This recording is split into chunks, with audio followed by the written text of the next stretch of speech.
ನಮಸ್ಕಾರ ವೀಕ್ಷಕರೇ, ಆರೋಗ್ಯ ರಹಸ್ಯ ವಿಶೇಷ ಕಾರ್ಯಕ್ರಮಕ್ಕೆ ಸ್ವಾಗತ. ನಾನು ಚಂದನಾ ಹಿರೇಮಠ್. ವೀಕ್ಷಕರೇ, ನಮ್ಮ ಇವತ್ತಿನ ಕಾರ್ಯಕ್ರಮದಲ್ಲಿ ಒಂದು ವಿಶಿಷ್ಟವಾದ ವಿಚಾರದ ಕುರಿತು ಮಾತನಾಡ್ತಾ ಹೋಗೋಣ. ಹೌದು, ಒಂದು ಮಗು ಹುಟ್ಟಿದ ನಂತರ ಅದಕ್ಕೆ ನಾವು ಸಂಸ್ಕಾರವನ್ನು, ಬುದ್ಧಿವಂತಿಕೆಯನ್ನು ಕಲಿಸುವುದು ಸಹಜ. ಆದರೆ ಮಗುವಿಗೆ ಬುದ್ಧಿವಂತಿಕೆ ಅನ್ನುವುದು ಆರಂಭವಾಗುವುದು ಯಾವಾಗ? ಈ ಬಗ್ಗೆ ತಿಳಿಸಿಕೊಡಲು ನಮ್ಮೊಟ್ಟಿಗಿದ್ದಾರೆ ಶ್ರೀಮಾನ್ ಶ್ರೀ ಪುರುಷೋತ್ತಮ್ ದೇಶಿಕ್ ಗುರೂಜಿಯವರು. ಗುರುಗಳೇ, ಕಾರ್ಯಕ್ರಮಕ್ಕೆ ಸ್ವಾಗತ. ನಮಸ್ಕಾರ. ಗುರುಗಳೇ, ಮಗುವಿಗೆ ಬುದ್ಧಿ ತಾಯಿಯ ಗರ್ಭದಿಂದಲೇ ಆರಂಭವಾಗುತ್ತಾ ಗುರುಜಿ? ಹರಿ ಓಂ ಶ್ರೀ ಗುರುಭ್ಯೋ ನಮಃ.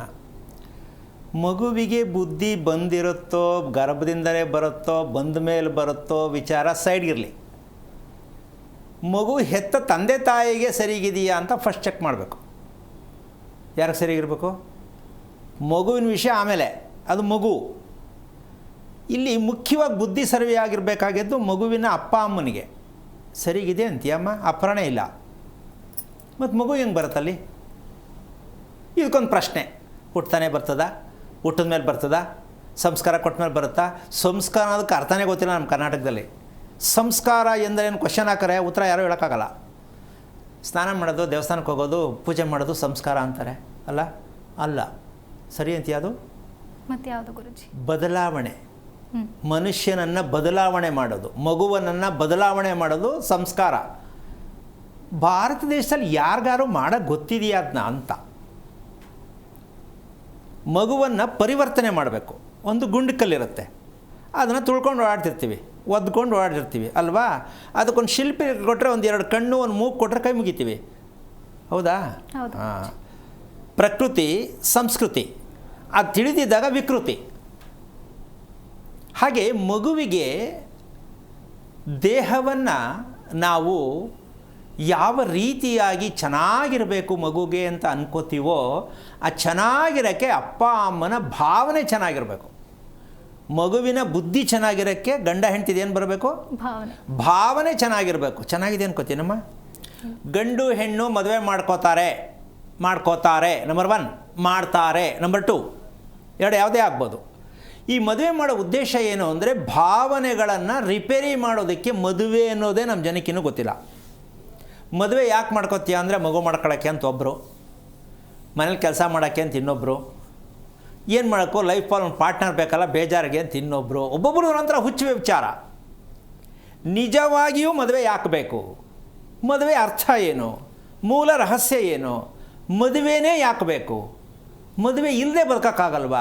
ಈ ಪ್ರಶ್ನೆಗಳನ್ನು ಹಾಕ್ಕೋಬೇಕು. ಮನುಷ್ಯನಾದವನು ಪ್ರಾಣಿ ಥರ ಏನೋವಾಗಲೇ ಯಾತಕ್ಕೆ ಬೇಕೋ ಅಂದರೆ, ಹೆಣ್ಣು ಅಂದರೆ ತಂಗಿ, ಹೆಂಡತಿ, ಅಮ್ಮ ಎಲ್ಲನೂ ಒಟ್ಟೆ ಮಾಡೋಕ್ಕಾಗಲ್ಲ, ಹೌದಲ್ಲ? ಹಾಂ. ಈ ಥರದ ಮನಸ್ಥಿತಿ ಇರೋರು ಇರ್ತಾರೆ, ಏನು ಮಾಡೋಕ್ಕಾಗಲ್ಲ. ಹೌದು. ಇದಕ್ಕೇನು ಮಾಡೋಕ್ಕಾಗಲ್ಲ. ಯಾಕೆ ಅಂದರೆ ಅವ್ರಿಗಿರೋದು ಗೊತ್ತಿರೋದು ಒಂದೇ, ಹೆಣ್ಣು. ಅದಲ್ಲ, ಇದಕ್ಕೆ ಭಾವನೆ ಮುಖ್ಯ ಬರುತ್ತೆ. ಒಂದು ಹೆಣ್ಣನ್ನು ನಾವು ಗುರುತಿಸ್ಬೇಕಾದ್ರೆ, ಉಪಚರಿಸ್ಬೇಕಾದ್ರೆ ಭಾವನೆ ಚೆನ್ನಾಗಿರಬೇಕು. ಈ ಭಾವನೆ ಚೆನ್ನಾಗಿರಬೇಕು ಅಂದರೆ ಅದರಂಥ ಖುಷಿ ಹೆಂಗಸ್ಗೆ ಅಂದರೆ ಹೆಂಡತಿಗೆ ಬೇರೆ ಇಲ್ಲ. ಆ ಭಾವನೆಯನ್ನು ಚೆನ್ನಾಗಿಲ್ಲ ಗಂಡಂದು ಅಂದರೆ ಕೆಟ್ಟ ಆಲೋಚನೆ ಬರುತ್ತೆ ಹೆಣ್ಣಿಗೆ. ಅದು ಕೆಟ್ಟ ಆಲೋಚನೆ ಅಂದರೆ ಯಾವುದು ಬೇಕಾದ್ರೂ ಆಗಿರ್ಬೋದು. ಇವನು ಬಿಟ್ಟುಬಿಡ್ಲಾ, ಇನ್ನೊಂದು ಮಾಡ್ಕೊಳ್ಳ ಅಲ್ಲ, ಯಾರೂ ಅಂದ್ಕೊಳ್ಳಲ್ಲ. ಇನ್ ಕೇಸ್ ಬೇಜಾರಾದರೆ, ಮನಸ್ಸು ಕೆಟ್ಟರೆ, ಒಂದಿನದಲ್ವ ನಮ್ಮ ಭಾವನೆ ಇದು ಜೀವನ, ಅಲ್ವಾ? ನಾವು ಶಾಶ್ವತವಾಗಿ ಚೆನ್ನಾಗಿರಬೇಕು ಅಂತಲೇ ನಾವು ಅಂದ್ಕೊಂಡಿರ್ತೀವಿ. ಅದು ನಾಳೆ ಬೆಳಗ್ಗೆ ಚೇಂಜ್ ಆಗ್ಬೋದು, ಹೇಳೋಕ್ಕೆ ಬರಲ್ಲ. ಆದರೆ ನಾವು ಅಂದ್ಕೋಬೇಕು, ಆ ಭಾವನೆಯಲ್ಲಿ ನಾವು ಶಾಶ್ವತವಾಗಿ ಚೆನ್ನಾಗಿರಬೇಕು ಅಂದರೆ ಹೆಂಡತಿಗೂ ಬೇಕು, ಗಂಡನಿಗೂ ಬೇಕು. ಚೆನ್ನಾಗಿರೋಕ್ಕೆ ಏನು ಮಾಡಬೇಕು ಅಂತ ಗೊತ್ತಿಲ್ಲ. ಇದಕ್ಕೆ ಮೂಲ ಕಾರಣ ಭಾವನೆ. ಭಾವನೆ ಎಲ್ಲಿರುತ್ತೆ? ಬುದ್ಧಿ ಚೆನ್ನಾಗಿರುತ್ತೆ. ಈ ಭಾವನೆಯನ್ನು ಒಂದು ಹೆಣ್ಣು ಗಂಡು ಸೇರಿಕೊಂಡಾಗ ಭಾವನೆ ಒಂದಾಗತ್ತೆ ಅಂತ ಯಾವುದೋ ಒಂದು ವಿಷಯ ಕೇಳಿಬಿಟ್ರು.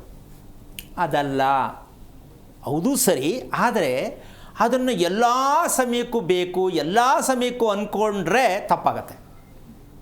ಅದೊಂದು ಭಾಗ, ಸೃಷ್ಟಿಯ ರಹಸ್ಯಕ್ಕೆ ಬೇಕಾಗಿರುವ ಭಾಗ. ಓಕೆ, ಎಲ್ಲ ಸಮಯದಲ್ಲೂ ಭಾವನೆ ಒಂದೇ ಥರ ಇರಬೇಕು ಅಂದರೆ ಏನು ಮಾಡಬೇಕು ಅಂದರೆ, ಇದೊಂದು ರೀತಿ ದೇಹಕ್ಕೆ ಹೆಣ್ಣಿನ ದೇಹಕ್ಕೂ ಗಂಡಿನ ದೇಹಕ್ಕೂ ಸಂಪರ್ಕ ಅಂದರೆ ದೇಹದಲ್ಲಿರ್ತಕ್ಕಂಥ ಎಲೆಕ್ಟ್ರಿಕ್ ವಿದ್ಯುತ್ ಶಕ್ತಿ ಪಾಸಾಗಬೇಕು. ಹೆಣ್ಣಿಂದ ಗಂಡಿಗೆ, ಗಂಡಿಂದ ಹೆಣ್ಣಿಗೆ ಪಾಸಾಗಬೇಕು. ಇದು ಭಾವನೆ ಉತ್ಪತ್ತಿ ಆಗುತ್ತೆ.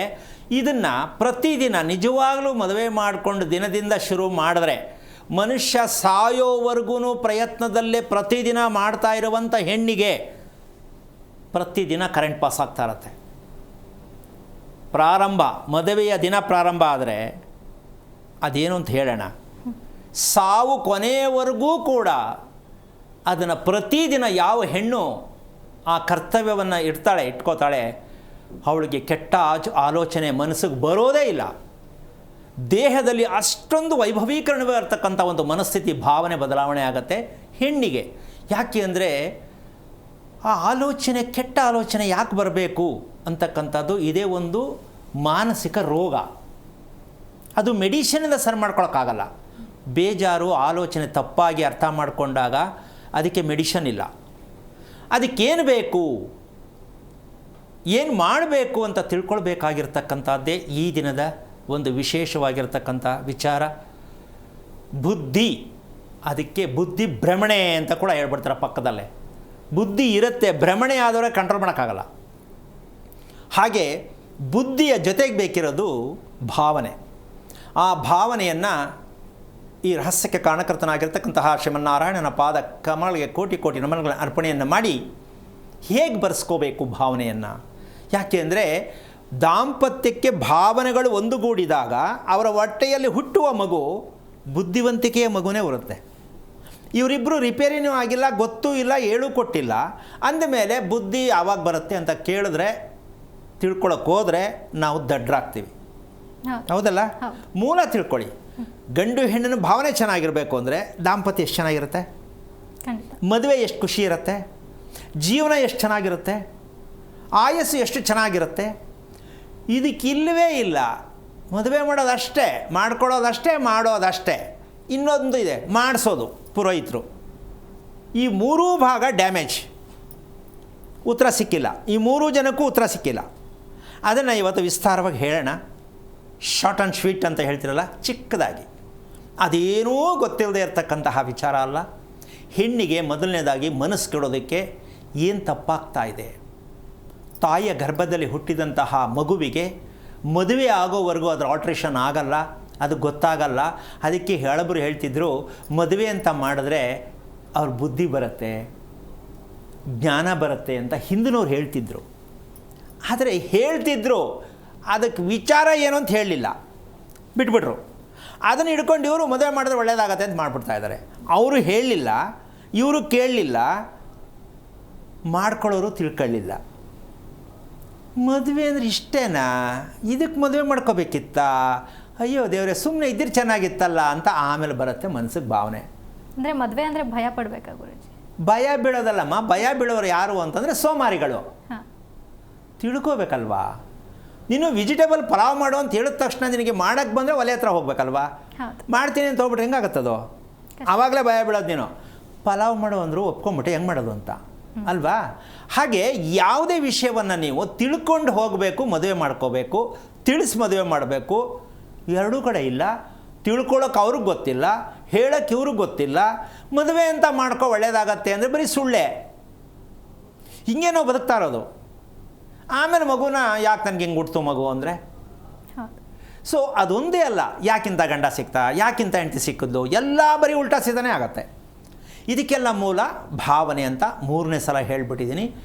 ಅಂತಹ ತಪ್ಪು ಏನಪ್ಪ ಆಗಿದೆ ಅಂತಕ್ಕಂತಹ ಲೆಕ್ಕಾಚಾರಕ್ಕೆ ಗಂಡಸು ಮೊದಲು ಮನಸ್ಸಲ್ಲಿ ಒಂದು ಪ್ರಚೋದನೆ ಉತ್ಪತ್ತಿ ಆಗತ್ತೆ.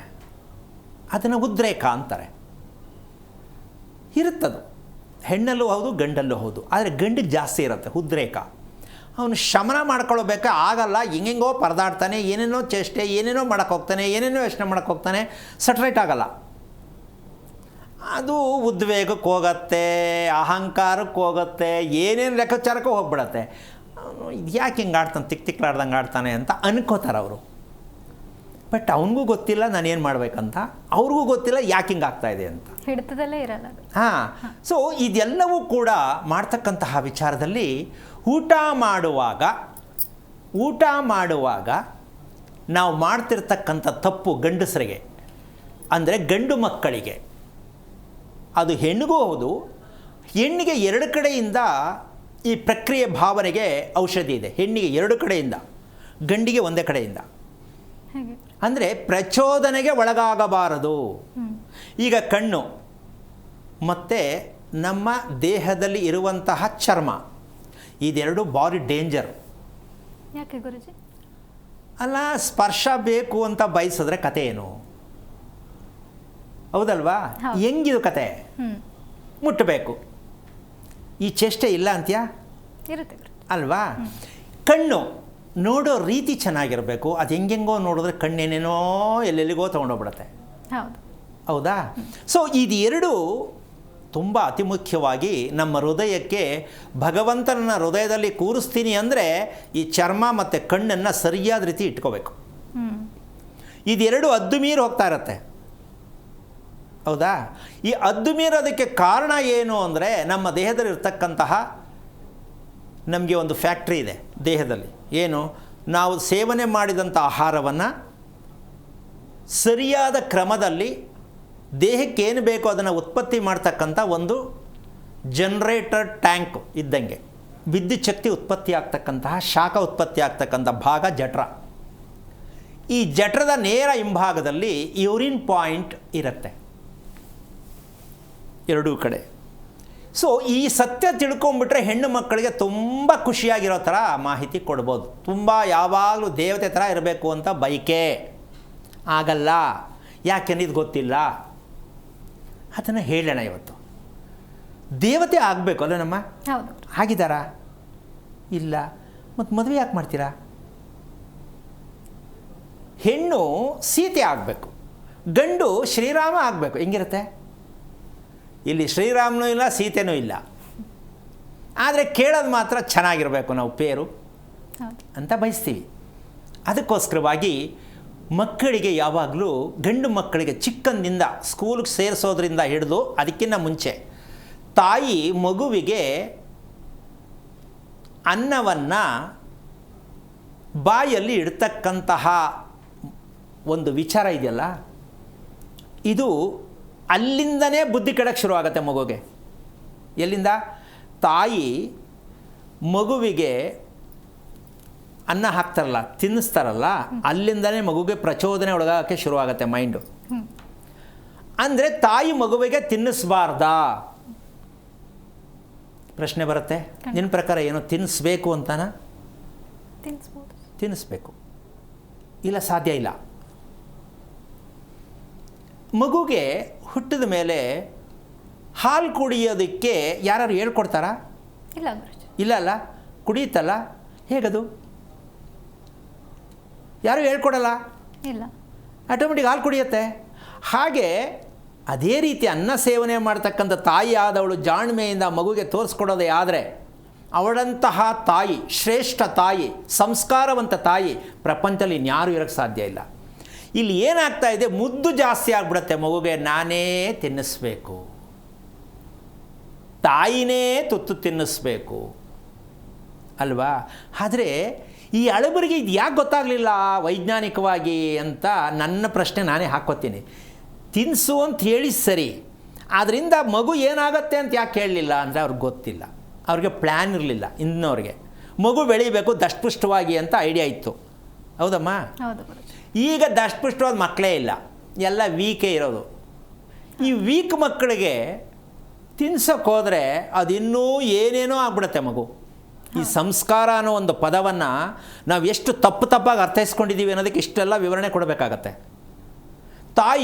ತಾಯಿ ಮಗುವಿಗೆ ಅನ್ನವನ್ನು ತಿನ್ನಿಸುವುದು ಸರಿ ನಾ? ಕ್ವಶನ್ ಮಾರ್ಕ್ ಹಾಕ್ಕೊಳ್ಳಿ.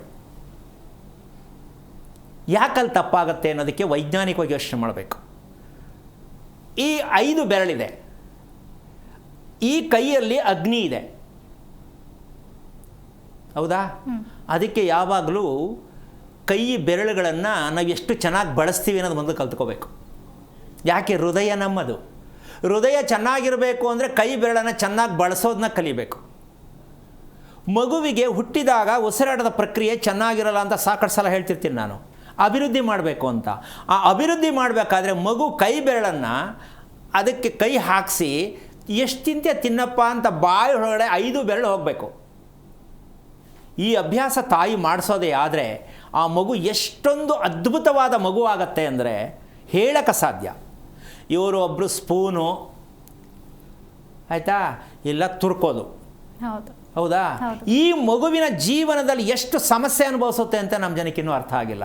ಅದನ್ನೂ ಬೇಕಾದರೆ ಇನ್ನೂ ಅವ್ನು ಮಿಡ್ಲ್ ಸ್ಕೂಲ್ ಹೋಗೋ ಹುಡುಗ ಆದರೂ ತಿನ್ಸೋಕ್ಕೆ ಎಷ್ಟೋ ಜನ ಇನ್ನೂ ಶುರು ಮಾಡ್ತಾರೆ. ಅಯ್ಯೋ ಸ್ವಲ್ಪ ತಿನ್ಕಪ್ಪ, ಅವನೇ ಆದರೆ ತಿನ್ನಲ್ಲ ಸ್ವಾಮಿ, ನಾವೇ ತಿನ್ನಿಸ್ಬೇಕು. ಇವಂತೂ ಕೂಡ ಎಷ್ಟೋ ಜನಗಳು ಈ ತಪ್ಪನ್ನು ಮಾಡ್ತಾ ಇದ್ದಾರೆ. ಮಗುವಿಗೆ ಏನೆಲ್ಲ ಕಲಿಸ್ಬೇಕು ಅಂತ ನೀವು ಕಲಿಸ್ಬೇಕಾಗಿಲ್ಲ ರೀ. ನೀವು ಆ ಸಂದರ್ಭವನ್ನು ಬಳಸಿ ಆ ಮಗುವಿಗೆ ತೋರಿಸ್ಕೊಡ್ಬೇಕು. ಪ್ಲೇಟಲ್ಲಿ ಹಾಕಿ ಮುಂದೆ ಕೂತ್ಕೊಂಡು ಸಾವುದಾನದಿಂದ ಅದಕ್ಕೆ ತೋರಿಸ್ಕೊಟ್ರೆ ಎಷ್ಟು ಬೇಕು ಅಷ್ಟು ತಿನ್ನುತ್ತೆ. ಏನು ಹೇಳ್ತೀಯಮ್ಮ? ಖಂಡಿತ.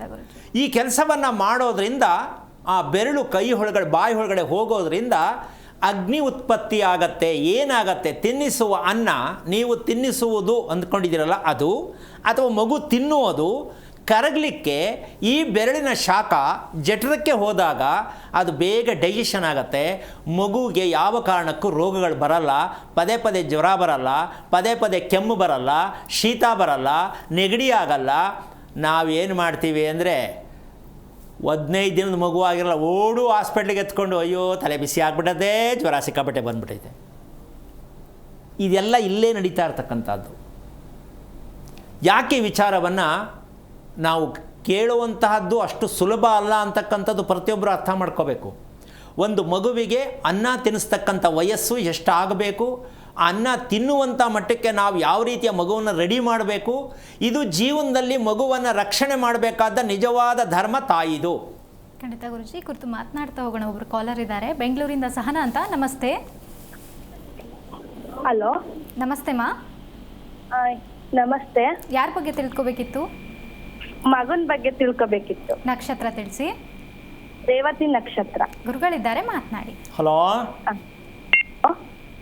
ಹಲೋ, ನಮಸ್ತೆ ಗುರು. ನಾರಾಯಣ. ಹೇಳಮ್ಮ, ಯಾರ ಬಗ್ಗೆ ಅಮ್ಮ? ರೇವತಿ ನಕ್ಷತ್ರ ಯಾರ್ದಪ್ಪ? ಮಗಂದು ಗುರುಗಳು. ಎಷ್ಟು ವಯಸ್ಸು? 6.5 ವರ್ಷ. 6.5 ವರ್ಷ. ಏನು ಕೇಳಬೇಕಿತ್ತಪ್ಪ? ಆರೋಗ್ಯದ ಬಗ್ಗೆ ಕೇಳಬೇಕಿತ್ತು. ಆರೋಗ್ಯದಲ್ಲಿ ಏನು ತಪ್ಪಾಗಿದೆ ಅಂತ ನಿನಗೆ ಗೊತ್ತಾಗಿದೆ? ಮಗುನಲ್ಲಿ ಏನು ತಪ್ಪಿದೆ ಆರೋಗ್ಯದಲ್ಲಿ ಅಂದರೆ ಏನು ತಿಳ್ಕೊಂಡಿದ್ಯಾ? ಕಫ ಬೇಗ ಅಟ್ಯಾಕ್ ಆಗುತ್ತೆ, ಮತ್ತೆ ಉಸಿರಾಡೋಕೆ ಸ್ವಲ್ಪ ಜಾಸ್ತಿ ಆಗುತ್ತೆ. ಅದಕ್ಕೆ ಕಫ ಬೇಗ ಜಾಸ್ತಿ ಸೇರ್ಕೊಳ್ಳುತ್ತೆ ಅಂತ್ಯಾ? ಹಾಂ. ಓಕೆ. ಯಾವಾಗಿಂದ ಅಮ್ಮ ಇದು? ಅದು ಅವನು 3 ತಿಂಗಳಿಂದಾನೆ, ಪಾಪು ಇದ್ದಾಗ್ಲಿಂದಾನೆ. ಈಗ 6 ವರ್ಷದವರೆಗೂ ಇದನ್ನ ಹಂಗೆ ಮೇಂಟೈನ್ ಮಾಡ್ಕೊಂಡು ಬಂದಿದ್ಯಾ? ಹಾಂ.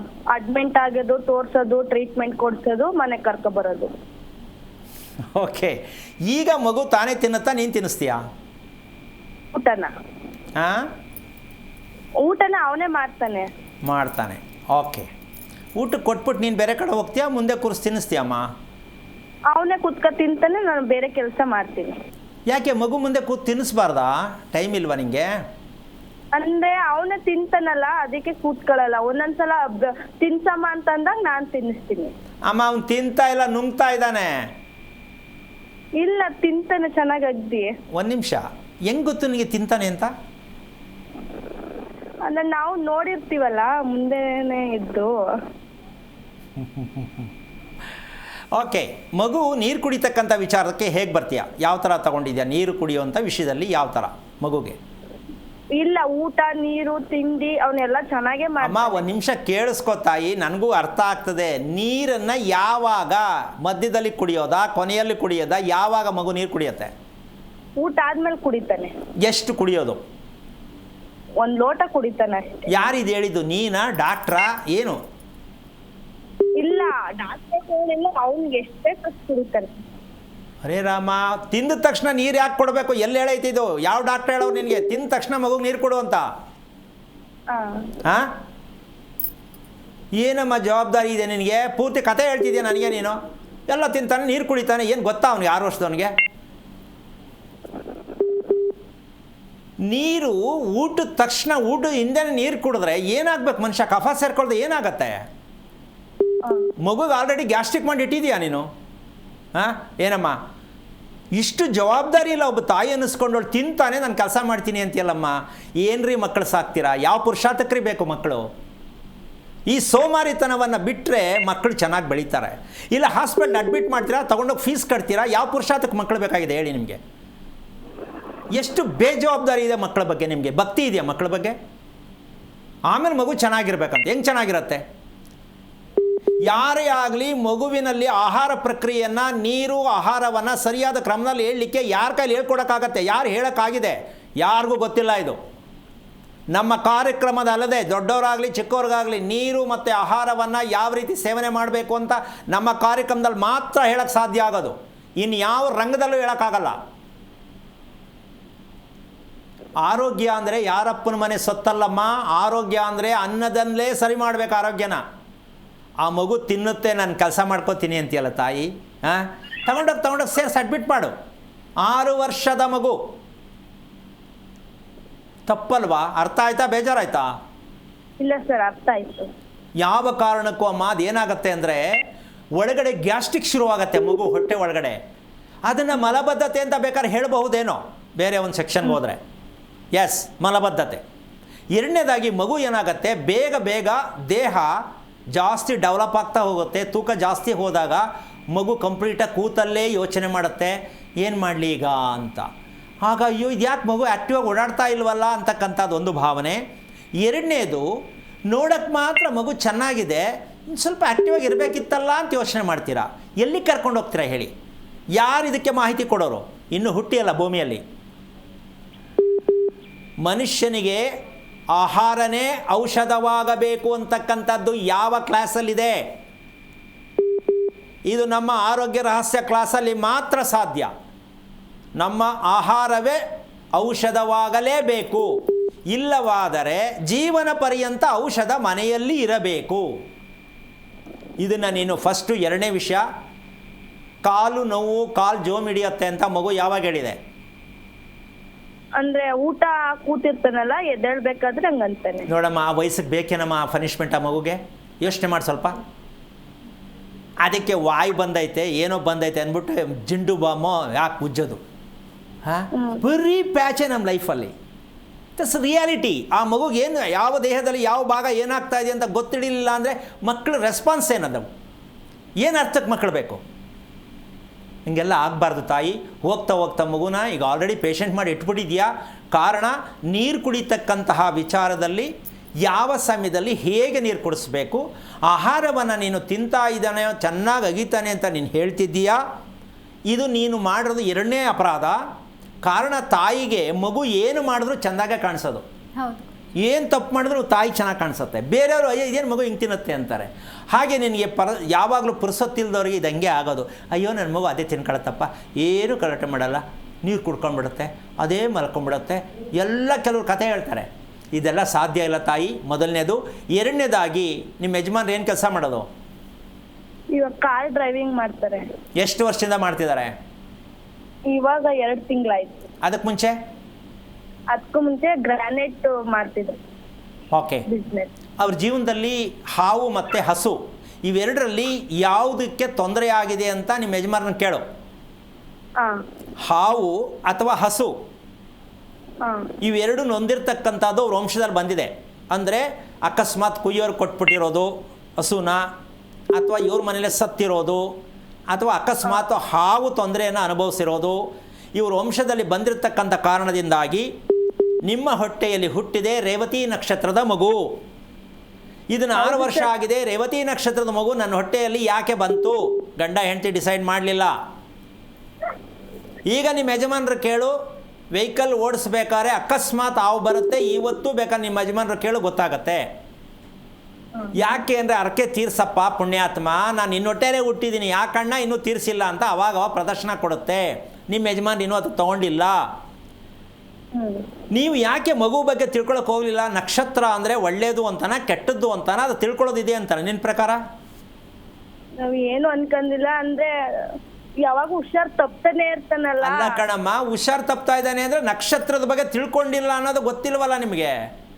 ಹೌದು ಸರ್, ಅಂದ್ರೆ ಹುಣ್ಮೆ ದಿನ ಹುಟ್ಟಿದ್ರು ಮಕ್ಳು ಹಿಂಗ್ ಹುಷಾರ್ ತಪ್ತಾರೆ ಅಂತ ಜನಗಳು ಹೇಳ್ತಾರಲ್ಲ ಅಂತ ನಾವು ನೀನು ಹಂಗೆ ಜನಗಳ ಮಾತು ಕೇಳಿದ್ರೆ ಮದುವೆನೂ ಮಾಡ್ಕೊಳಂಗಿಲ್ಲ, ಮಗುನೂ ಮಾಡ್ಕೊಳಂಗಿಲ್ಲ, ನೀನು ಬದುಕಕ್ಕೆ ಹೋಗಲ್ಲ. ಯಾರು ಬುದ್ಧಿವಂತರು ಜನ ಇದ್ದಾರಮ್ಮ? ಯಾರಮ್ಮ ಜ್ಞಾನವಂತರಿರೋದು? ಅವ್ರವ್ರ ಅನುಭವಕ್ಕೆ ತಕ್ಕಂತೆ ಭಾಷಣ ಮಾಡ್ತಾರೆ. ನೀನು ಅದನ್ನೆಲ್ಲ ತಿಳ್ಕೊಂಡು ಮಕ್ಕಳು ಸಾಕೋಕ್ಕಾಗತ್ತಾ? ಸಂಸಾರ ಮಾಡೋಕ್ಕಾಗತ್ತಾ? ಮೊದಲು ತಿಳ್ಕೊ. ತಾಯಿ ಆದವಳು ಏನು ಓದಿದ್ಯಾ ನೀನು?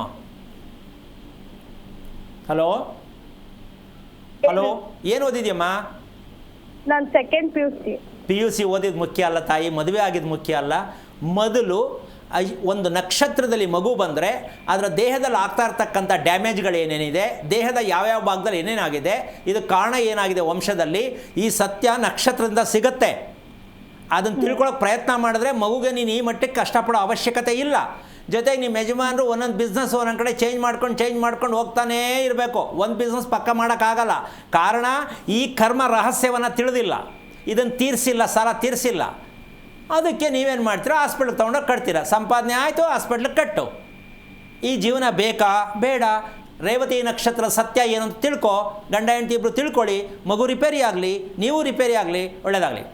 ಧನ್ಯವಾದ ಕರೆ ಮಾಡೋದಕ್ಕಾಗಿ. ಮತ್ತೊಬ್ಬರು ಕಾಲರ್ ಇದ್ದಾರೆ ಭದ್ರಾವತಿಯಿಂದ, ಲಕ್ಷ್ಮಿ ಅಂತ. ನಮಸ್ತೆ ಮಾ. ನಮಸ್ತೆ ಮ್ಯಾಮ್. ಯಾರ ಬಗ್ಗೆ ತಿಳ್ಕೊಬೇಕಿತ್ತು? ಮಗಳ ಬಗ್ಗೆ ಮ್ಯಾಮ್. ನಕ್ಷತ್ರ ತಿಳಿಸಿ. ಶತಭಿಷ ನಕ್ಷತ್ರ ಮ್ಯಾಮ್. ಗುರುಗಳಿದ್ದಾರೆ, ಮಾತನಾಡಿ. ಹಲೋ ನಮಸ್ತೆ ಗುರುಜಿ. ನಾರಾಯಣ, ಹೇಳಮ್ಮ. ಯಾರು ಶತಭಿಷ ನಕ್ಷತ್ರ?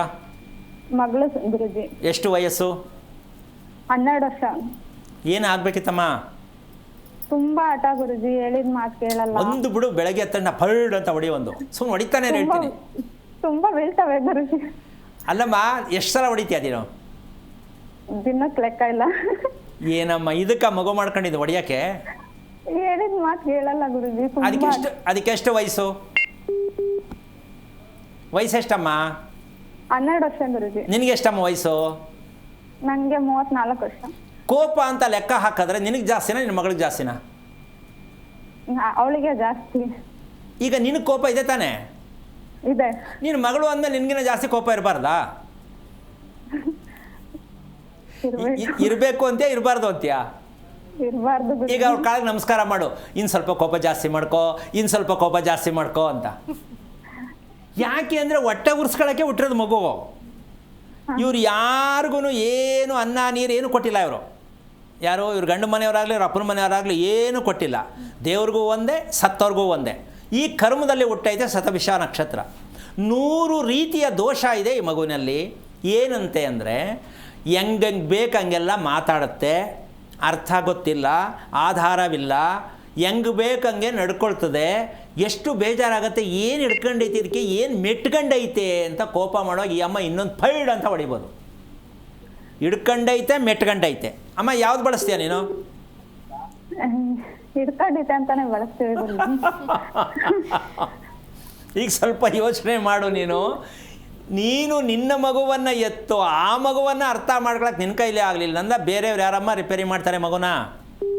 ಯಾಕೆ ನಿಮ್ಗೆ ಏನಾದ್ರು ನಂಬಿಕೆ ಇಲ್ವಾ? ತಿಳ್ಕೋಬೇಕು ಒಂದು ಮಗು ಬಗ್ಗೆ, ನಕ್ಷತ್ರ ಬಗ್ಗೆ ಅಂತ ಗೊತ್ತಿಲ್ವಾ? ತಿಳ್ಕೊಬೇಕಂತ ಇದೆ ಗುರುಜಿ. ಯಾವಾಗ ತಿಳ್ಕೊಳ್ಳೋದು? 6 ವರ್ಷ ಆಯ್ತಲ್ಲ? 12 ವರ್ಷ ಗುರುಜಿ. 12 ವರ್ಷ ಆಯ್ತಲ್ಲ, ತಿಳ್ಕೊಳ್ಳೋದು ಯಾವಾಗಮ್ಮ? ನಕ್ಷತ್ರದ ಬಗ್ಗೆ ಯಾರು ಹೇಳಿಲ್ಲ ಗುರುಜಿ, ಇವಾಗ ನಿಮ್ಮ ಕಾರ್ಯಕ್ರಮ ಗೊತ್ತಾಗಿದ್ದು ನನಗೆ. ಓಕೆ, ಈಗಾರು ನೀವು ನಿಮ್ಮ ಯಜಮಾನ್ರಿಗೆ ಹೇಳ್ದಾ ರೀ ಏನೋ ವಿಷಯ ಇದೆ ತಿಳ್ಕೊಳ್ಳೋಣ ಅಂತ ಹೇಳ್ದ ನಿಮ್ಮ ಯಜಮಾನ್ರಿಗೆ? ಅವರು ನಾವು ಒಟ್ಟಿಗಿಲ್ಲ ಗುರುಜಿ ಇವಾಗ. ಬಂತು ನೋಡು, ಬಂತು ಪಿಕ್ಚರ್ ಈಚೆಗೆ. ಯಾಕೆ ಅಂತಂದರೆ ಸಂಸಾರ ಅಂತಕ್ಕಂಥದ್ರಲ್ಲಿ ಎರಡೂ ಕಡೆ ವಂಶದಲ್ಲಿ ಲೆಕ್ಕ ಹಾಕಿದ್ರೆ, ನಾನು ಆವಾಗಲೇ ಹೇಳಿದೆ, ನೀರು ಕೊಟ್ಟಿಲ್ಲ, ಊಟನೂ ಹಾಕಿಲ್ಲ, ಏನೂ ಮಾಡಿಲ್ಲ, ದೇವ್ರಿಗೂ ಒಂದೇ ಸತ್ತವ್ರಿಗೂ ಒಂದೇ ಮಾಡಿರ್ತಕ್ಕಂಥ ವಂಶದಲ್ಲಿ ಗಂಡ ಹೆಂಡತಿ ಕ್ವಾಲಿಟಿಯಾಗಿ ಬದುಕೋಕ್ಕಾಗಲ್ಲ. ಜೊತೆಲಿದ್ರೂ ಕೂಡ ಏನೋ ಕಷ್ಟಕ್ಕಿದ್ದೀವಿ ಅಂತ ಆ ಕಡೆಗೆ ಕಡೆ ಮುಖ ತಿರ್ಕೊಂಡಿರ್ಬೋದೇ ವಿನಃ ಜೊತೆಯಲ್ಲಿ ಖುಷಿಯಾಗಿ ದಾಂಪತ್ಯ ಅನುಭವಿಸೋ ಯೋಗ ಇರೋದೇ ಇಲ್ಲ. ಇಲ್ಲ ಕಿತ್ಕೊಂಡು ಆಚೆ ಹೋಗ್ಬಿಡತ್ತೆ, ಇಲ್ಲ ಮನೇಲಿದ್ದರೆ ಅನುಭವಿಸ್ಬೇಕಾಗತ್ತೆ. ಈ ಸತ್ಯ ಈ ಮಗು ಇವಳು ಹೊಟ್ಟೆಯಲ್ಲಿ, ಈ ಅಮ್ಮನ ಹೊಟ್ಟೆಯಲ್ಲಿ ಬತ್ತಿದ್ದಂಗೆ ಅಪ್ಲಿಕೇಶನ್ ಎಂಟ್ರಿ, ಜೋಪಾನ, ಕುಟುಂಬ ಛಿದ್ರ ಆಗತ್ತೆ ಅನ್ನುವ ಮೆಸೇಜ್ ಭಗವಂತ ಕಳಿಸಿದ್ದಾನೆ. ಈಗ ತಿಳ್ಕೊಬೇಕಾ ತಿಳ್ಕೊಬಾರ್ದಾ? ತಿಳ್ಕೊಬೇಕು. ಯಾಕೆ ತಿಳ್ಕೊಂಡಿಲ್ಲ? ಅಯ್ಯೋ ಹಣೆ ಬರ ಹಂಗೆ ಅಂದ್ಬಿಟ್ರೆ ಹಣೆ ಬರ ಎಲ್ಲ ಇದೆ ಪ್ರಪಂಚದಲ್ಲಿ. ಕಂಪನಿ ಒಂದು ಲಿಫ್ಟಿಕ್ ಆಕಳನ್ನ ಕೇಳ್ತೀರಾ, ಇದು ಕ್ವಾಲಿಟಿ ಎಷ್ಟು, ಇದ್ರ ಪ್ರೈಸ್ ಎಷ್ಟು ಅಂತ. ಏನಮ್ಮ, ಒಂದು ಮಗು ಬಗ್ಗೆ ತಿಳ್ಕೊಬೇಕು, ಐಡೆಂಟಿ ಬಗ್ಗೆ ಅಂತ ಅಂದ್ರೆ ಅರ್ಥ ಇಲ್ಲ ಅಂದರೆ ಯಾವ ಪುರುಷಾರ್ಥಕ್ಕೆ ಮದುವೆ ಮಗು ಬೇಕು? ಸ್ವಲ್ಪ ಯೋಚನೆ ಮಾಡಮ್ಮ. ಅಮ್ಮ ಬೇಜಾರಾಗ್ತಿದೆಯಾ? ಅರ್ಥ ಆಗ್ತಾ ಇದೆಯಾ? ಅರ್ಥ ಆಗ್ತಾ ಇದೆ ಗುರುಜಿ. ನೀನು ನಿನ್ನ ಕುಟುಂಬದ ಕಥೆಯನ್ನು ಒಂದು ಸೈಡ್ಗಿಡು. ನನ್ನ ಮಗುವನ್ನು ಈ ಸಮಾಜಕ್ಕೆ ಸರಿಯಾದ ರೀತಿಯಲ್ಲಿ ಸಾಕಲೇಬೇಕು ಅಂತ ಚಾಲೆಂಜ್ ಮಾಡೋದೇ ಆದರೆ ಮಾಡ್ತೀಯಾ? ಯೋಚನೆ ಮಾಡ್ತೀಯಾ? ಮಾಡ್ತೀನಿ ಗುರುಜಿ. ನಿನ್ನ ಫ್ಯಾಮಿಲಿ ಸೆಂಟಿಮೆಂಟ್ ಸೈಡ್ಗೆ ಹಾಕೋ, ಅದೇನೋ ಒಂದು ಆಗಿರಲಿ, ಮದುವೆ ಆಯಿತು, ಮಗು ಆಯಿತು, ಓಕೆ. ಈಗ ಮಗುವನ್ನು ಚೆನ್ನಾಗಿ ರಿಪೇರಿ ಮಾಡಿ ಸರಿ ಮಾಡಬೇಕು ಅಂತೀಯಾ, ಹೆಂಗೋ ಬೆಳ್ಕೊಳ್ಳಿ ಅಂತೀಯಾ? ಇಲ್ಲ ಗುರುಜಿ, ಸರಿ ಮಾಡಬೇಕು ಗುರುಜಿ. ಓಕೆ. ಈಗ ಈ ಖುಷಿ ತಗೊಂಡಾಗ ನಿನ್ನ ಗಂಡನ ನಿನ್ಗೆ ಚೆನ್ನಾಗಿ ಕಾಣಿಸುತ್ತಾನೆ. ಅಯ್ಯೋ ನಾನು ತಪ್ಪು ಮಾಡಿದೆ, ಈ ನಮ್ಮ ಮನುಷ್ಯನ ಜೊತೆ ಸೇರಿಸ್ಕೊಂಡು ರಿಪೇರಿ ಮಾಡಿ ಗಂಡನ್ನು ಸರಿ ಮಾಡಬೇಕು, ಮಗುನೂ ಸರಿ ಮಾಡಬೇಕು ಅಂತ ತೀರ್ಮಾನ ಇದ್ದರೆ ಗುರುಜಿ ಮಾಡ್ಕೋತೀಯಾ? ಮಾಡ್ಕೊಂತೀನಿ ಗುರುಜಿ. ಯಾವುದಕ್ಕೂ ಯೋಚನೆ ಮಾಡಬೇಡ, ಆಯಿತಾ? ಗುರುಜಿ. ಆಂಜನೇಯನ ದೇವಸ್ಥಾನಕ್ಕೆ ಹೋಗಿ ಗುರುಜಿ. ನಿನ್ನ ಗಂಡನ ನೀನೇ ಮಾತಾಡಿಸು, ಏನು ಅವಮಾನ ಇಲ್ಲ. ಗುರುಜಿ. ಏನು ಅನ್ಕೊಂಡ್ರೂ ಪರವಾಗಿಲ್ಲ, ಜನ ಏನು ಅನ್ಕೊಂಡ್ರೂ ಪರವಾಗಿಲ್ಲ. ನೀನು ಸಂಸಾರವನ್ನು ಸರಿ ಮಾಡುವುದಕ್ಕೆ ಭಗವಂತ ಹೆಣ್ಣಾಗಿ ಈ ಭೂಮಿಯಲ್ಲಿ ಕಳಿಸಿರೋದು. ಸಂಸಾರ ಸರಿ ಹೋಗಬೇಕು, ದಾಂಪತ್ಯ ಚೆನ್ನಾಗಿರಬೇಕು ಅಂದರೆ ಹೆಣ್ಣಿಂದನೇ ಸಾಧ್ಯ, ಹರಿಹರ ಬ್ರಹ್ಮನಿಂದನೂ ಸಾಧ್ಯ ಇಲ್ಲ. ಆ ಕೆಲಸ ನಿನ್ನಿಂದ ಮಾಡೋಕ್ಕೆ ಸಾಧ್ಯ ಆಗುತ್ತೆ. ಕುಟುಂಬ ಸರಿ ಮಾಡು, ಮಗು ಸರಿ ಮಾಡು, ಗಂಡನ್ನು ಸರಿ ಮಾಡು, ನೀನು ಸರಿ ಹೋಗು, ನೆಮ್ಮದಿಯಾಗಿರು ಅನ್ಬೇಕಾದ್ರೆ ನೀನು ಫಸ್ಟು ಆಂಜನೇಯ ದೇವಸ್ಥಾನಕ್ಕೆ ಸತತವಾಗಿ 5 ದಿನ ಹೋಗಿ ಒಂದು ಸ್ವಲ್ಪ ದೇವಸ್ಥಾನದಲ್ಲಿ ಸೇವೆ ಮಾಡು, ಕಸ ಹೊಡೆಯೋದು, ರಂಗೋಲಿ ಹಾಕೋದು, ಏನೋ ಒಂದು ಮಾಡು. ಒಂದು ದಾರಿ ಸಿಕ್ಕತ್ತೆ, ಬದಲಾವಣೆ ಬರುತ್ತೆ, ನಂಬಿಕೆ ಇಟ್ಕೋ. ಆಮೇಲೆ ಮಗು ಬಗ್ಗೆ ನಾವು ತಿಳ್ಕೊಳ್ಳೋಣ. ನಮ್ಮ ಅಪ್ಪನ ಮನೆಯೂ ಚೆನ್ನಾಗಾಗಲಿ, ನನ್ನ ಗಂಡನ ಮನೆಯೂ ಚೆನ್ನಾಗಾಗಲಿ, ಇವೆರಡಕ್ಕೂ ನಕ್ಷತ್ರನೇ ಮೂಲ ಕಾರಣ ಅಂತ ತಿಳ್ಕೊಂಡು ಮಾತಾಡ್ತೀಯಾ? ಫಸ್ಟು 5 ದಿನ ನೀನು ದೇವಸ್ಥಾನಕ್ಕೆ ಹೋಗಿ ಸೇವೆ ಮಾಡು. ಆಟೋಮೆಟಿಕ್ ಏನೋ ಒಂದು ಬದಲಾವಣೆ ಬರುತ್ತೆ. ಕರೆಕ್ಟಾಗಿ ಬೆಳಗ್ಗೆ 5 ಗಂಟೆಗೆ ಸ್ನಾನ ಮಾಡಬೇಕು ತಾಯಿ. 6 ಗಂಟೆ ಮೇಲೆ ಸ್ನಾನ ಮಾಡಿದ್ರೆ ನಿನಗೇನು ವರ್ಕೌಟ್ ಆಗಲ್ಲ. ಸೂರ್ಯೋದಯಕ್ಕೆ ಮುಂಚೆ ಯಾವ ಹೆಣ್ಣು ಸ್ನಾನ ಮಾಡ್ತಾಳೋ ಅವಳ ಜೀವನ ಸೂಪರಾಗಿರುತ್ತೆ. ಇಷ್ಟ ಬಂದಾಗ ಸ್ನಾನ ಮಾಡಿದ್ರೆ ಇಷ್ಟ ಬಂದಂಗೆ ಅನುಭವಿಸ್ತೀರ ಅಷ್ಟೇ. ಇದೆಲ್ಲ ಕೈಯಲ್ಲಿರೋದು, ನಿಮ್ಮ ಕೈಯಲ್ಲೇ ಇರೋದು ಭವಿಷ್ಯ. ಯಾರೋ ಪುರೋಹಿತರ ಹತ್ರ ಭವಿಷ್ಯ ಇಲ್ಲ, ನಿಮ್ಮ ಭವಿಷ್ಯ ನಿಮ್ಮ ಕೈಯಲ್ಲಿ. ಅಂದರೆ ನಿಮ್ಮ ಸಮಯದಲ್ಲಿ ಬಳಸೋಕ್ಕೆ ಪ್ರಯತ್ನ ಮಾಡು, ಯೋಚನೆ ಮಾಡಬೇಡ, ಜೀವನದಲ್ಲಿ ಸಾಧನೆ ಮಾಡು. ಹೇಳ್ಕೊಡೋಣ, ನಿನ್ನಂಥ ಹೆಣ್ಣು ಮಕ್ಕಳು ಬೇಕಾದಷ್ಟು ಚೆನ್ನಾಗಿದ್ದಾರೆ. ಎಲ್ರಿಗೂ ನಿನ್ನೆ ಮಾದರಿಯಾಗು. ಒಳ್ಳೆಯದಾಗಲಿ ತಾಯಿ. ಧನ್ಯವಾದ ಕರೆ ಮಾಡಿದ್ದಕ್ಕಾಗಿ. ಮತ್ತೊಬ್ಬರು ಕಾಲರ್ ಇದ್ದಾರೆ, ಸೋಮಶೇಖರ್ ಅಂತ, ತುರುವೇಕೆರೆಯಿಂದ. ನಮಸ್ತೆ. ನಮಸ್ತೆ ಮೇಡಮ್. ಯಾರ ಬಗ್ಗೆ ತಿಳ್ಕೊಬೇಕಿತ್ತು? ನನ್ನ ಮಗಳ ಬಗ್ಗೆ ತಿಳ್ಕೊಬೇಕಿತ್ತು. ನಕ್ಷತ್ರ ತಿಳಿಸಿ. ಶ್ರವಣ ನಕ್ಷತ್ರ. ಗುರುಗಳಿದ್ದಾರೆ, ಮಾತನಾಡಿ. ಹಲೋ, ನಮಸ್ಕಾರ ಗುರುಗಳೇ. ನಾರಾಯಣ. ಎಷ್ಟು ವಯಸ್ಸು ಮಗಳಿಗೆ? 23. ಏನು ಮಾಡ್ತಿದ್ದಾಳೆ? ಇಂಜಿನಿಯರಿಂಗ್ ಆಗಿದೆ. ಹಾಂ, ವರ್ಕ್ ಮಾಡ್ತಿದ್ದಾಳೆ ಒಂದು ಪ್ರೈವೇಟ್ ಕಂಪ್ನಿಗಳಲ್ಲಿ. ಏನು ಬೇಕಿತ್ತು ಇವಾಗ? ಅದೇ ಮದುವೆಗೆ ಏನೋ ಅಡ್ಡಿತಡೆ ಇಲ್ದರೆ ಆಗಕ್ಕೆ ನಮ್ಗೊಂದು ದಾರಿ ಮಾಡಿಕೊಡ್ಬೇಕು ಅಂತ. ಎಷ್ಟು ಜನ ಮಕ್ಕಳು ನಿಮಗೆ? ಒಬ್ಬಳೆ. ಓಕೆ. ಸೊ ನೀವೇನು ಮಾಡೋದು ಕೆಲಸ? ನಾನು ಬಿಸ್ನೆಸ್ ಮಾಡ್ತೀನಿ ಮೇಡಮ್ ಸರ್. ನಿಮ್ಮ ತಂದೆ ಎಲ್ಲಿದ್ದಾರೆ? ನಮ್ಮ ತಂದೆಯವರಿಲ್ಲ. ಎಷ್ಟು ವರ್ಷ ಆಯಿತು? ತಾಯಿಯವರು ಇಲ್ಲ. ಎಷ್ಟು ವರ್ಷ ಆಯಿತು? ತಂದೆಯವರು ಅವ್ರಿಗೆ ಸುಮಾರು ಒಂದು 23 ವರ್ಷನೇ ಆಯ್ತು. ಅದು ಅಮ್ಮ? ಅಮ್ಮ ಈಗ ಒಂದು 3 ವರ್ಷದಿಂದ. ಓಕೆ. ತಂದೆಗೆ ವಯಸ್ಸೆಷ್ಟಿತ್ತು ಸತ್ತಾಗ? ಒಂದು 55-56. ತುಂಬ ಬೇಗ ಹೊರಟೋದ್ರು ಅಂತ ಅನಿಸ್ತಿಲ್ವಾ ನಿಮಗೆ? ಹೌದು ಗುರುಜಿ, ಹೋದ್ರು. ಡ್ರಿಂಕ್ಸ್ ಮಾಡ್ತಿದ್ರು ಸಿಕ್ಕಾಪಟ್ಟೆ. ಹಾಂ, ಡ್ರಿಂಕ್ಸ್ ಮಾಡಿ ಹೊರಟೋದ್ರು. ಓಕೆ. ಈಗ ನೀವೆಷ್ಟು ಜನ ಅಣ್ಣ ತಮ್ಮಂದಿರು? ನಾನು ನನ್ನ ತಂಗಿ ಇಬ್ಬರೇ. ತಂಗಿ ನೀವಿಬ್ಬರೇ? ಗುರುಜಿ. ನಿಮ್ಮ ತಂಗಿಯ ಒಂದು ಜೀವನದ ಆರೋಗ್ಯ ಸ್ಥಿತಿ, ಆರ್ಥಿಕ ಸ್ಥಿತಿ ಹೇಗನ್ಸುತ್ತೆ ನಿಮಗೆ? ಚೆನ್ನಾಗಿದ್ದಾಳೆ. ಖುಷಿಯಾಗಿದ್ದಾರಾ? ಒಳ್ಳೆ ಗೌರ್ಮೆಂಟ್ ಜಾಬ್ ಇದೆ. ಓಕೆ. 2 ಮಕ್ಕಳಿದೆ. ಸಂತೋಷವಾಗಿದ್ದಾಳೆ. Okay, fine. ಈಗ ನಿಮ್ಮ ಮಗಳಿಗೆ ಮದುವೆ ಯಾವಾಗ ಆಗತ್ತೆ ಅಂತನ ಕೇಳ್ತಾರೆ. ಅಂದ್ರೆ ಅದೇ ಇದು ಯಾವ್ದು ಬರ್ತಾರೆ, ಜಾತಿಗಳು ಹೊಂದಾಣಿಕೆ ಆಗಲ್ಲ. ಈ ತರದ್ದು ಪ್ರಾಬ್ಲಮ್. ಹೊಂದಾಣಿಕೆ ನಿಮ್ಮ ಕಡೆಯಿಂದ ಹೊಂದಾಣಿಕೆ ಆಗಲ್ವಾ, ಹುಡುಗನ ಕಡೆಯಿಂದ ಹೊಂದಾಣಿಕೆ ಆಗಲ್ವಾ? ಇವರು ಜ್ಯೋತಿಷ್ಯರ ಕಡೆಯಿಂದಲೇ ಮಂಗಲ ಕೂಟ ಬರಲ್ಲ, ಯಾವ್ದು ಯೋನಿ ಕೂಟ ಬರಲ್ಲ, ಇದು ಮಾಡಬಾರ್ದು. ನೀವು ಇದನ್ನ ಅವ್ರು ಹೇಳೋದನ್ನ ನಂಬ್ತೀರಾ ನೀವು? ನಿಜಕ್ಕೂ ಮಾಂಗಲ್ಯ ಕೂಟದನ್ನ ಹೊಂದಾಣಿಕೆ ಮಾಡಿ ಮದುವೆ ಮಾಡಿರೋ ಭಾರತ ದೇಶದಲ್ಲಿ ಯಾವ್ದು ಚೆನ್ನಾಗಿದೆ ಅಂತ ಕೇಳ್ಬೇಕು ನೀವು. ಅಲ್ಲ, ಕೇಳೋದಕ್ಕೆ ಅನ್ಸುತ್ತೆ, ಮನಸ್ಸಿಗೆ ಒಂಥರ ಕಿರಿಕಿರಿ ಅನ್ಸುತ್ತೆ. ಏನಪ್ಪಾ ಮುಂದಿನ ಭವಿಷ್ಯ ಅನ್ನಂಗೆ ಆಗುತ್ತಲ್ಲ. ಓಕೆ, ನಿಮ್ಮ ಮಗಳು ಹುಟ್ಟಿದ ವಾರ ಇದು ವಾರ ಗೊತ್ತಿಲ್ವಾ? ಹೋಗ್ಲಿ ಬಿಡಿ. So. Date of birth 11/2/2002. Okay, ಇರಲಿ.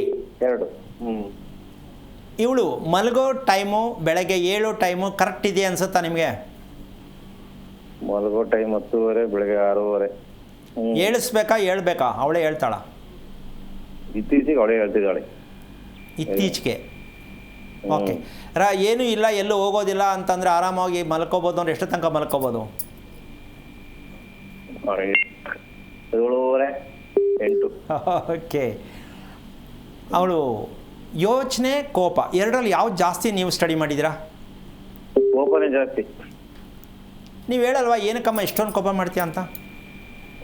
ಹೇಳಕ್ಕಾಗಲ್ವಲ್ಲ ಸ್ವಾಮಿ.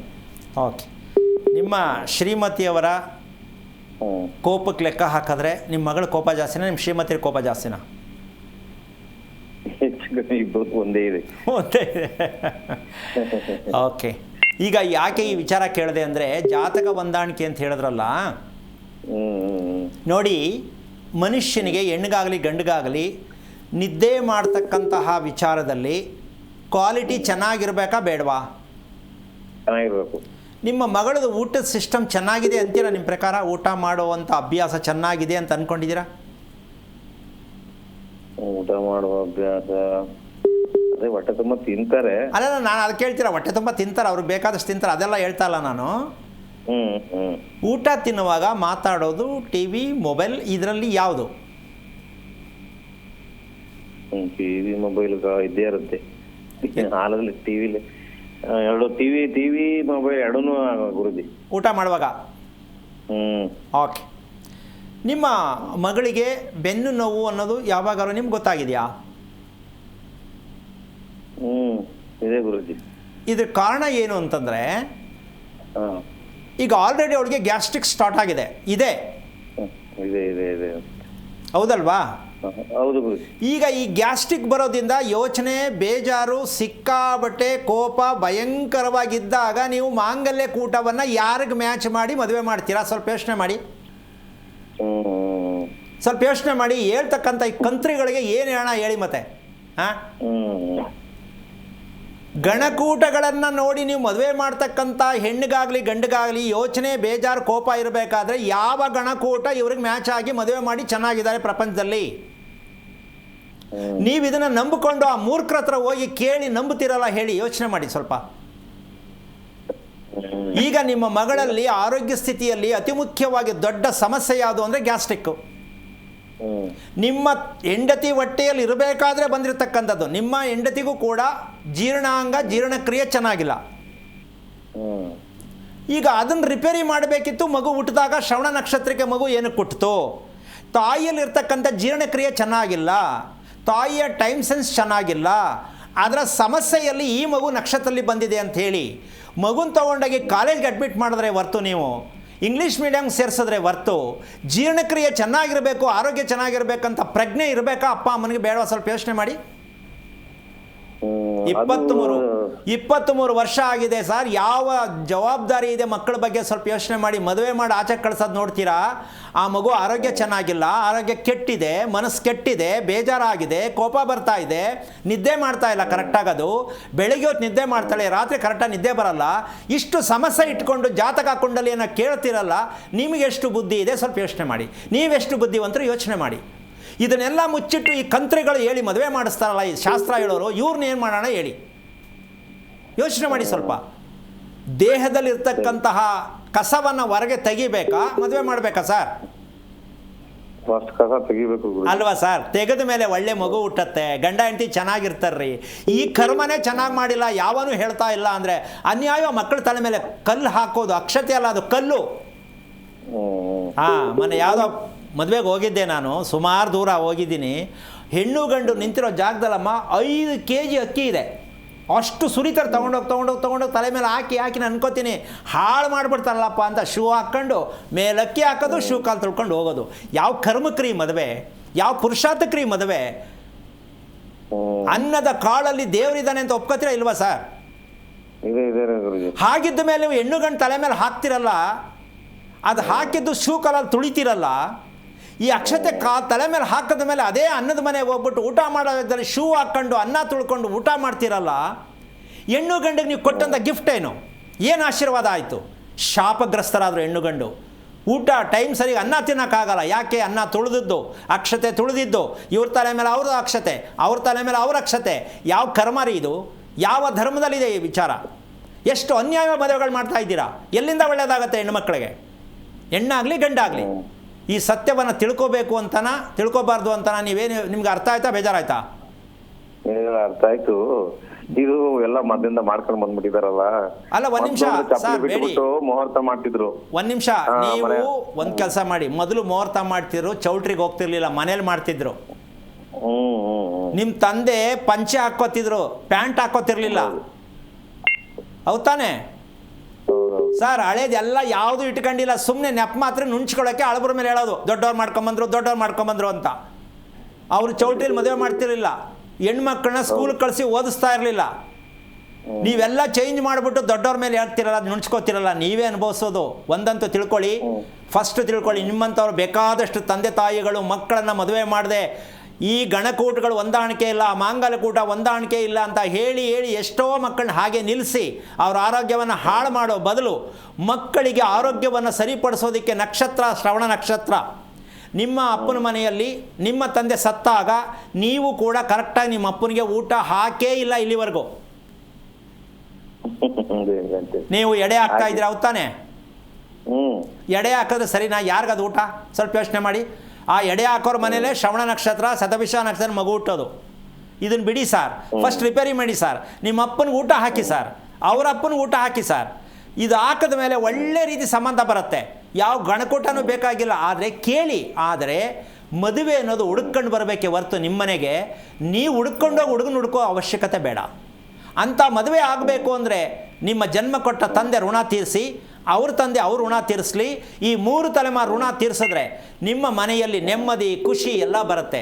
ಇದನ್ನು ದಯವಿಟ್ಟು ಮಾಡೋಕ್ಕೆ ಪ್ರಯತ್ನ ಮಾಡಿ, ತಿಳ್ಕೊಳ್ಳಿ. ಎಲ್ಲಿ ಮಾಡೋದು, ಹೇಗೆ ಮಾಡೋದು, ಎಡೆ ಹಾಕೋ ಸಂಪ್ರದಾಯ ಯಾವಾಗ ಮಾಡಬೇಕು, ಮಾಡೋದು ಬೇಡ ಅಂತಲ್ಲ, ಅದನ್ನು ಯಾವಾಗ ಮಾಡಬೇಕು, ಅದಕ್ಕೆ ಮುಂಚೆ ಏನು ಮಾಡಬೇಕು, ಇದೆಲ್ಲವನ್ನು ತಿಳ್ಕೊಳ್ಳಿ.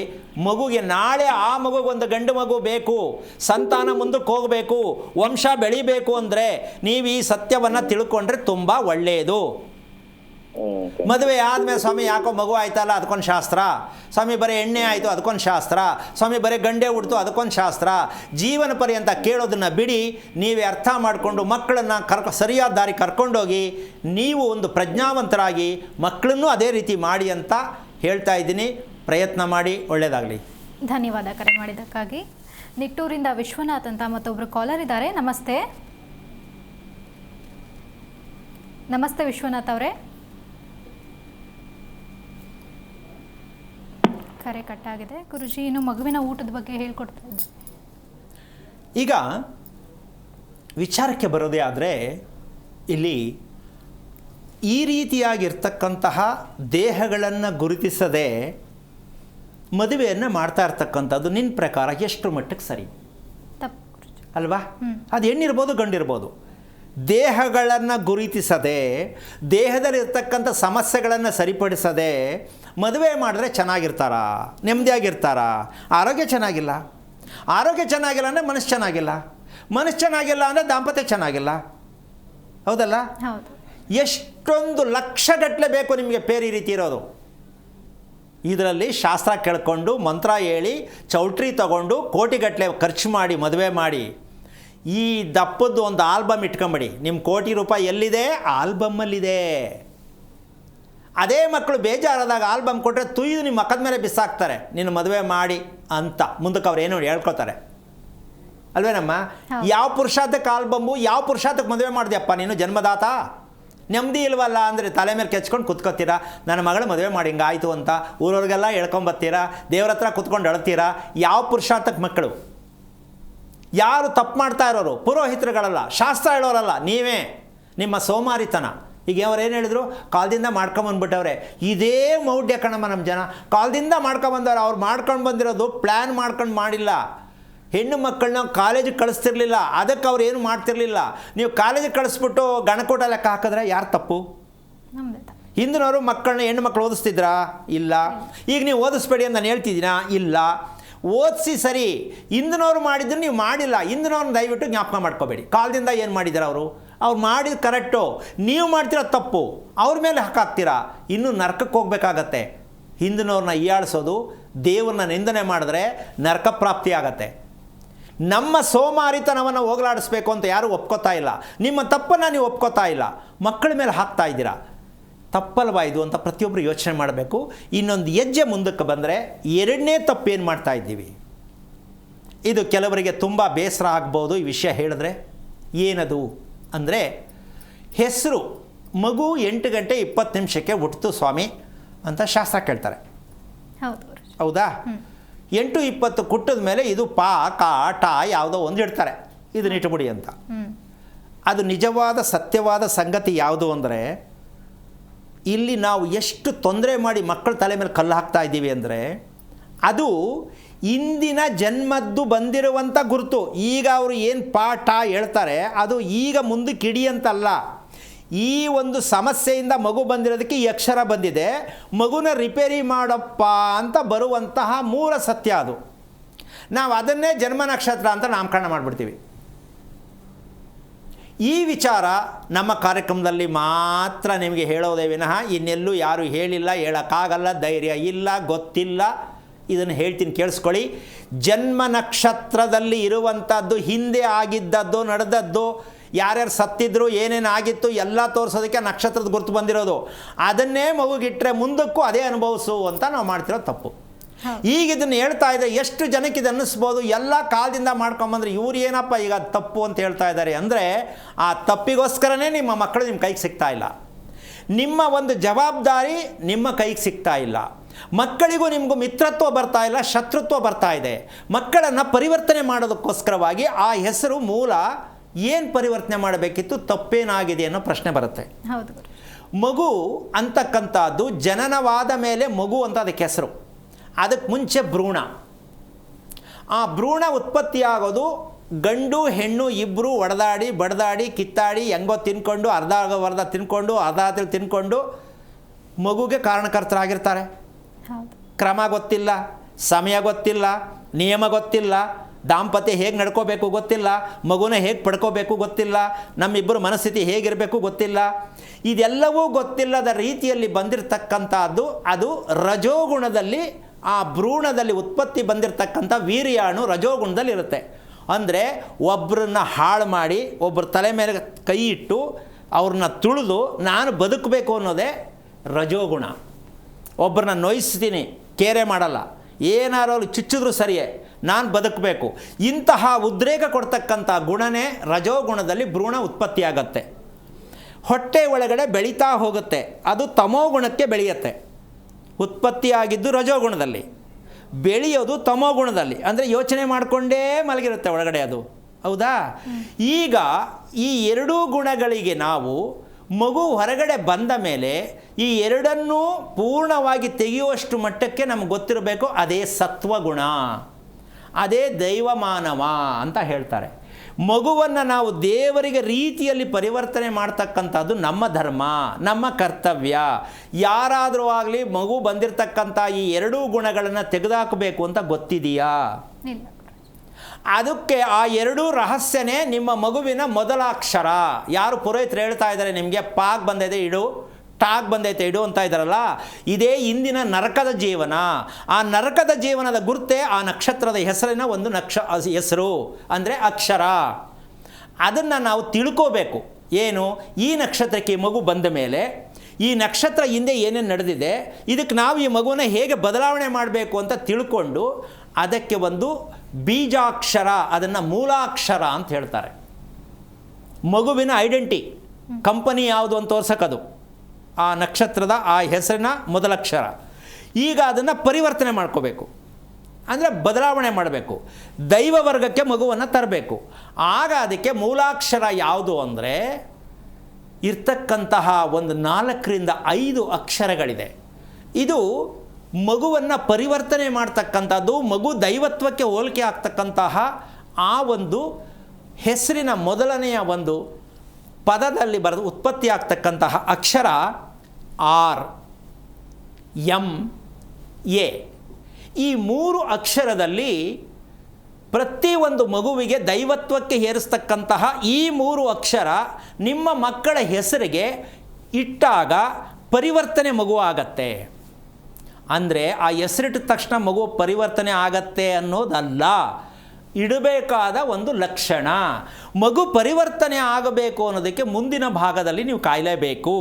ಕಾರಣ ಅದನ್ನು ಯಾವ ರೀತಿ ಮಗುವಿಗೆ ಇಡ್ತಕ್ಕಂತಹ ಆ ಅಕ್ಷರ ಬರಲೇಬೇಕು.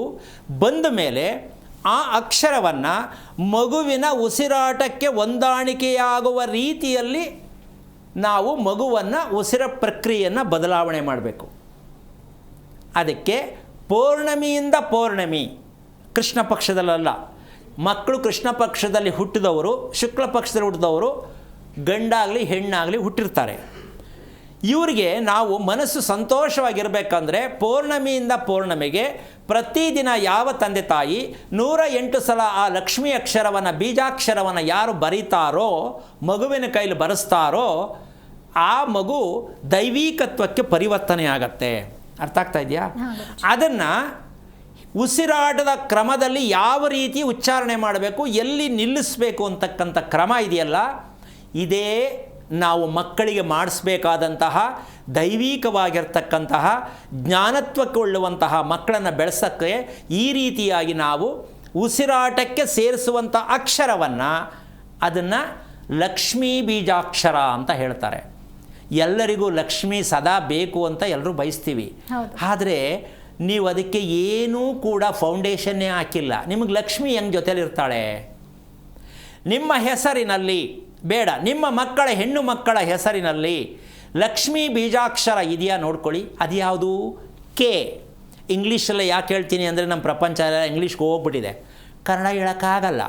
ಹಂಗಂತ ಬೇಡ ಅಂತ ನಾನು ಹೇಳ್ತಿಲ್ಲ. ಕಾರಣ ಯಾವುದೇ ಮಗುಗೆ ಇಂಗ್ಲೀಷಲ್ಲೇ ಸಿಗ್ನೇಚರ್ ಮಾಡೋದು ಕಲಿಸಿರೋದು, ಹೌದಲ್ಲಮ್ಮ? ಯಾರೇ ಮಾಡಿದ್ರು ಇಂಗ್ಲೀಷಲ್ಲೇ. ಕನ್ನಡ ಗೊತ್ತಿಲ್ಲ, ಕನ್ನಡ ಬರೆಯೋಕ್ಕೆ ಬರಲ್ಲ, ಕನ್ನಡ ಓದಕ್ಕೆ ಬರಲ್ಲ, ಕನ್ನಡ ನನಗೆ ಅರ್ಥ ಆಗಲ್ಲ ಇರುವ ಮಕ್ಕಳ ಸಂಖ್ಯೆ ಜಾಸ್ತಿ ಇದೆ. ಕನ್ನಡದಲ್ಲೇ ಬರೀತೀನಿ, ಕನ್ನಡದಲ್ಲೇ ಸಿಗ್ನೇಚರ್ ಮಾಡ್ತೀನಿ ಅನ್ನೋರು ತುಂಬ ಕಡಿಮೆ ಇದ್ದಾರೆ. ಆದ ಕಾರಣ ನೀವು ಲಕ್ಷ್ಮೀ ಬೀಜಾಕ್ಷರ ಯಾವುದು? ಕೆ.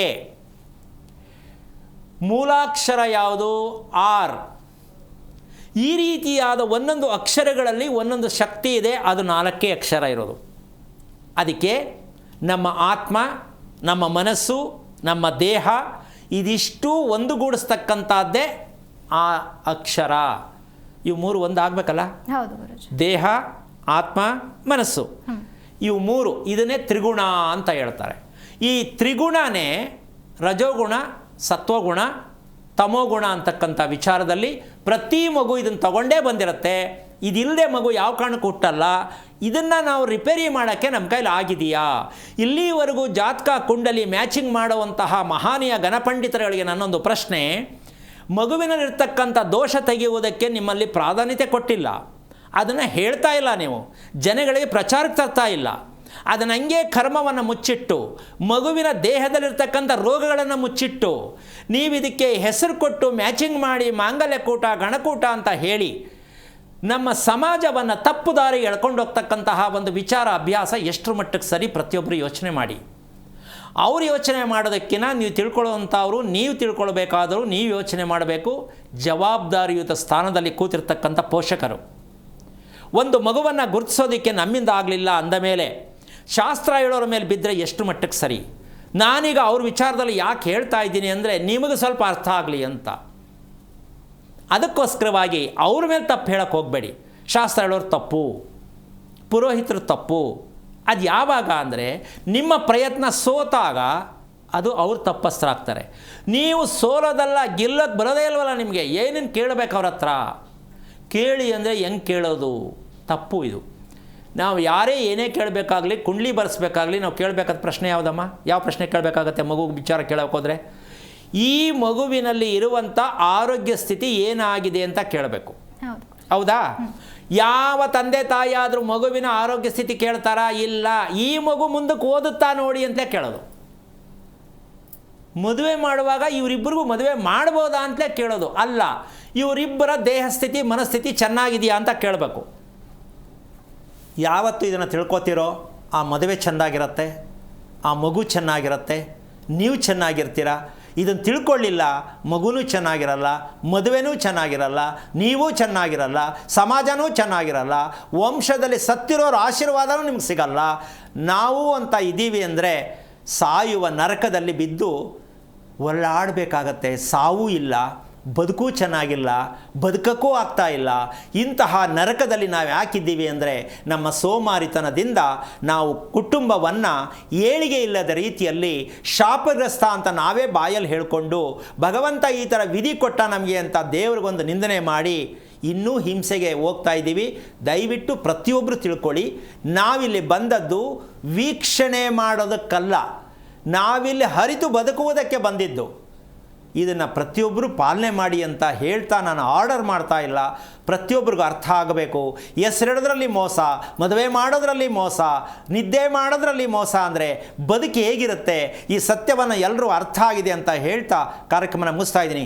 ಜೈ ಶ್ರೀರಾಮ್.